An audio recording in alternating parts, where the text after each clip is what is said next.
Mr. Speaker. Mark Mitchell. Mr. Speaker, I just want to acknowledge the previous speaker, Fletcher, very good member of the Foreign Affairs, Defence and Trade Select Committee, and I have to acknowledge him. How did he sneak this past the... I don't believe the right honourable Winston Peters has actually seen this bill. I think in the turmoil of the deputy leadership battle, he somehow managed to sneak this bill through. The Fighting Foreign Corporate Control Bill. If Winston saw this, I'm sure he would say something like this is demonstrably outrageous. Thank you, Mr. Speaker. You're right. Let me get back to the bill. I'm surprised too that I have to say that I'm surprised that the deputy leader. Congratulations to the deputy leader, but I'm surprised. I'm surprised that the deputy leader, with the international background that he has, would be supporting a bill like this. A bill that, if it were to be implemented, would mean that it would make it very difficult for New Zealand to continue to enter into free trade agreements. In fact, this bill here would stop 3,000 existing free trade agreements from even existing. So, when you think about that, if you were to remove 3,000 free trade agreements from around the world, things would grind to a halt pretty quickly. The bill is poorly drafted. There's no doubt about that. Which was a real achievement when it's only 2 pages. It's a real achievement when it's 2 pages. It's poorly drafted.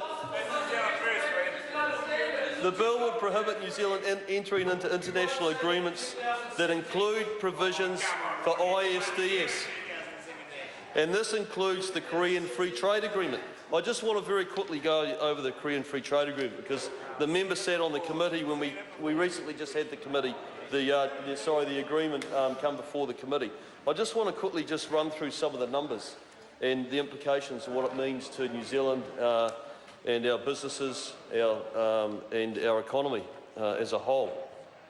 $65 million worth of duty saved for New Zealand exporters in the first year alone.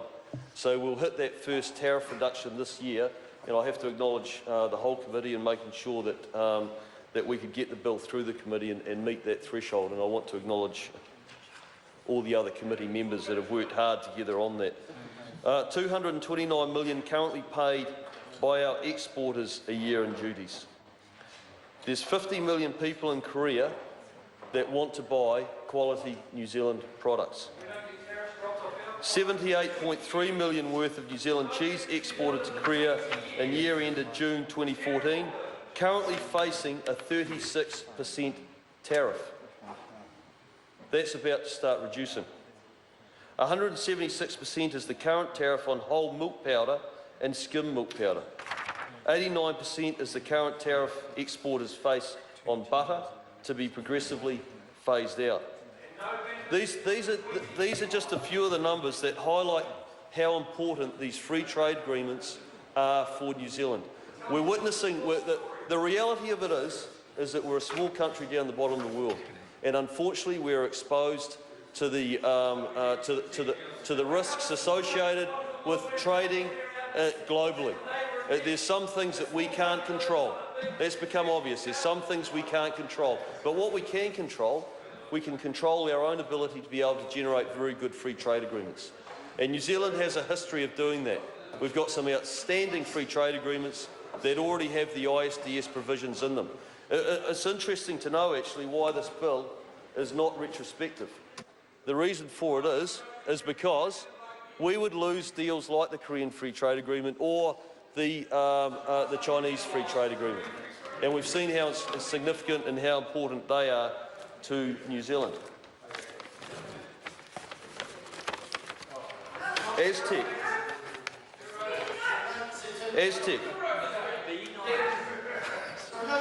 Aztec is another example of a trade agreement that wouldn't have been allowed under New Zealand First's bill.